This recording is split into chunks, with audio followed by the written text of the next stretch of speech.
So I'm going to give a BBC about two of my favorite topics in the Buddhist worldview, which are interdependence and the kindness of others. And I was drawn to this particular story because there's a lot of talk in the world right now, and even in this country, about how people from other countries that are far away are the other. They're different. We don't need them. They're in some way expendable. We don't understand them. And so when we frame people in those terms, it's easy for us to push them away, to think lesser of them, to become aggressive, or simply just indifferent. But I think to me this story touched me because it really highlighted how no matter how remote people are, where they live, what they do, we depend on them so clearly that to hold them dear is the only thing to do that makes any sense. So, not too long ago, a scientist came to visit the Abbey, and he was working on research on Alzheimer's disease. And I just happened to be sitting at his table and listening to some of the things that he was saying. And he happened to mention that there is some research going on in a population in Colombia, which is the country that I am from, where there is a very high incidence of Alzheimer's. And it piqued my interest because my part of my family comes from that part of the country. So I did some research about it and found out that by the year 2050, there will be 120 million people worldwide affected by Alzheimer's. And it's right now a disease that doesn't have treatment, doesn't have prevention. As of today, the statistics are that by age of 60, there's a 1% chance that people will get the disease. By age 85, the chances go up to 40%. So you do the math. My grandmother died with Alzheimer's. There is a chance my mother will get it. And of course, if my mother gets it, there is a higher chance that I will get it. And it seemed to me quite ironic because they come from this particular part of Colombia that has the highest incidence of Alzheimer's in the entire world. What is most peculiar about this particular population in Colombia is that they have a variety of Alzheimer's that is an early onset. So people get the disease by the mid-40s, 10 years later, they die.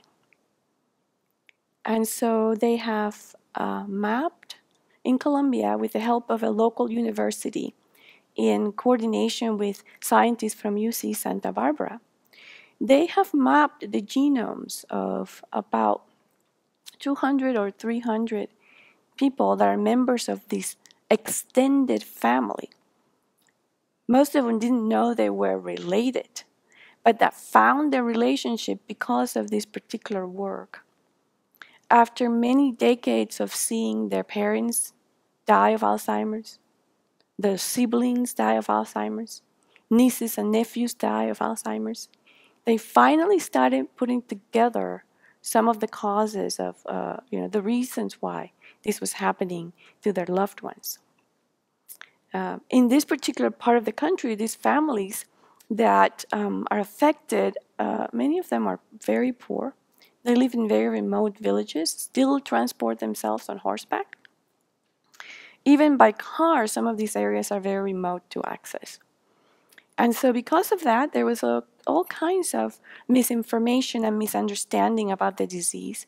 Many thought that it was the result of some kind of a brujeria or witchcraft or mal de ojo, was evil eye. So it took a certain component of education and outreach to be able to dispel some of the myths and to actually help them understand what was going on. So as a result of this particular project, what has come to light is that even though These people are concentrated in a large part of the country, in a region that's called Antioquia, and that many of them didn't know each other, but they're all related genetically. And it has been established that they have a common ancestor, which is a Spaniard conquistador that came to Colombia, and then all of these descendants have then inherited this gene. So as a result of having this particular concentrated sample, the idea came that this would be the perfect way to test new treatments for either treating or preventing the disease, both of which are non-existent at this moment. And so these families have been asked to participate in a double-blind scientific study about the disease. So they're subjecting themselves to not just genetic study, but also PET scans, blood drawings, and other procedures to try really and pinpoint who has the mutation and who doesn't. But the information about who has it and who doesn't, even though it's available to the scientists, is not being given to the participants. It's a double-blind study. And so they needed 300 people to make this study work.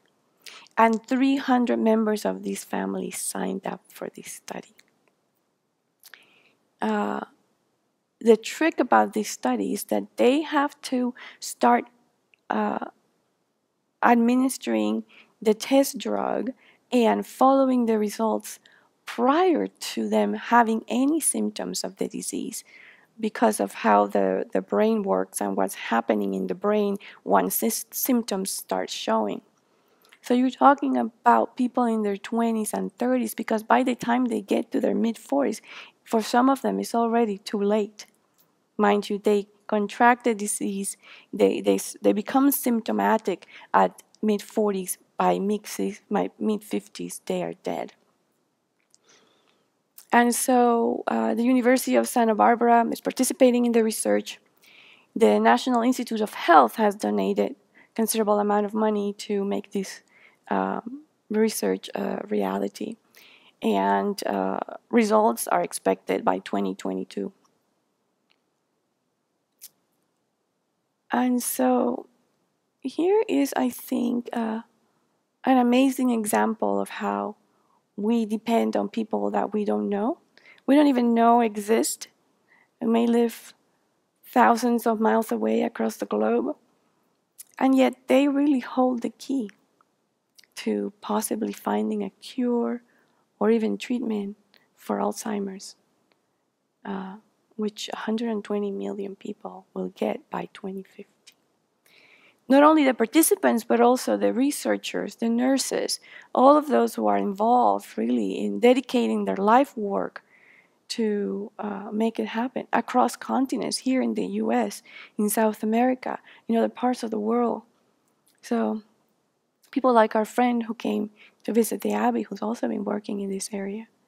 So we really have to thank them for their efforts. And so I wanted to close with something that Kenneth Kosick from UC Santa Barbara, who is working on this research, said in an interview with Leslie Stahl for 60 Minutes. I think it was last year. And then I'm going to quote him. He says, "To me, I am always impressed that these families that come from such a remote area of the world have the potential for informing all of us globally about a path forward for conquering Alzheimer's. For some of them, it may be too late,